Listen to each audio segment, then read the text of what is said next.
Assalamualaikum warahmatullahi wabarakatuh.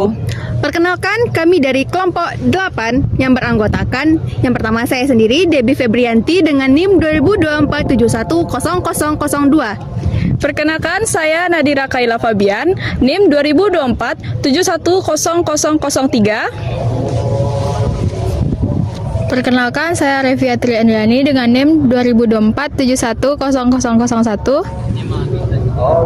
Perkenalkan, nama saya Mas Haris Sutanto dengan NIM 2024710004. Kami dari kelompok 8 akan melakukan tugas video wawancara kepada masyarakat dengan topik yaitu konsep dan implementasi otonomi daerah dan good governance.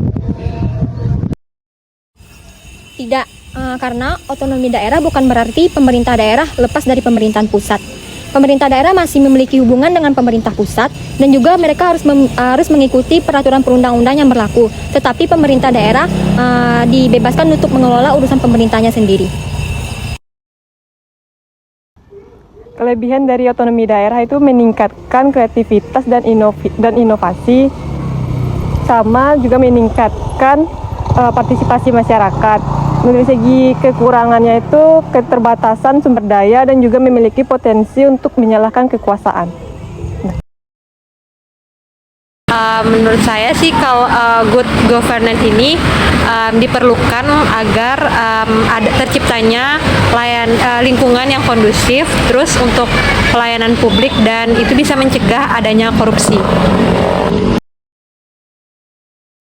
Baik, saya akan mencoba menjawab pertanyaan tentang tantangan utama dalam implementasi otonomi daerah di tingkat provinsi dan kabupaten atau kota.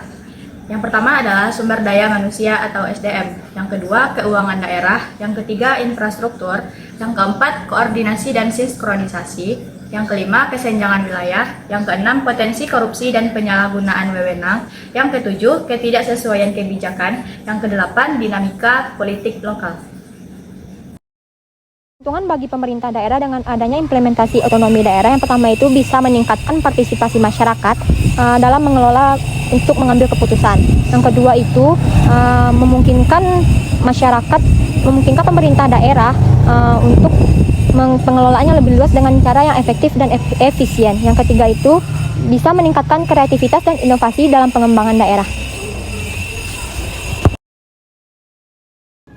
Jadi upaya yang pertama itu melibatkan masyarakat dalam pengambilan keputusan dan juga lebih mengefektivitaskan komunikasi antara pemerintah dan juga masyarakat yang bertujuan untuk meningkatkan kesadaran dan keterlibatan masyarakat dalam pengambilan keputusan dalam hal pembangunan dan juga pemerintahan. Menurut saya sih pemerintah tuh punya peran sekali ya untuk implementasi pengembangan good governance ini, yaitu pertama untuk kebijakan seperti membuat undang-undang, peraturan, terus juga gimana standar pelayanan publik, terus juga bagaimana ia di birokrasinya gitu, seperti penyederhanaan kelembagaan dan kapasitas SDM-nya. Baik, saya akan mencoba menjawab pertanyaan tentang kendala yang dihadapi pemerintah daerah dalam menjalankan pemerintahan yang akuntabel. Di mana kendala yang pertama, keterbatasan sumber daya manusia, yang kedua, koordinasi yang buruk, yang ketiga, ketidaksesuaian peraturan perundang-undangan, yang keempat, kurangnya transparansi dan akuntabilitas, yang kelima, keterbatasan infrastruktur dan teknologi, yang keenam, korupsi dan penyalahgunaan wewenang. Sekian video wawancara dari kami mengenai konsep otonomi daerah dan good governance. Terima kasih telah menonton. Wassalamualaikum warahmatullahi wabarakatuh.